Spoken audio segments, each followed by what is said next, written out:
Mark சுவிசேஷம் 5வது அதிகாரம் 30வது வசனம். உடனே இயேசு தம்மிலிருந்து வல்லமை புறப்பட்டதை தமக்குள் அறிந்து ஜனக்கூட்டத்துக்குள்ளே திரும்பி, என் வஸ்திரங்களை தொட்டது யார் என்று கேட்டார். கர்த்தருடைய பரிசுத்த நாமம் மகிமைப்படுவதாக. 12 வருட பெரும்பாடுள்ள ஸ்திரீ.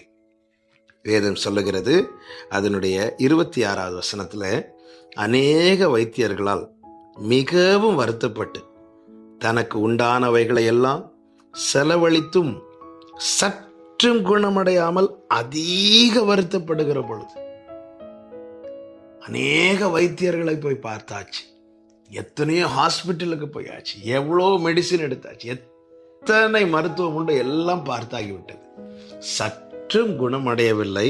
மாறாக அதிக வருத்தம், அதிக வேதனை. இப்பொழுதுதான்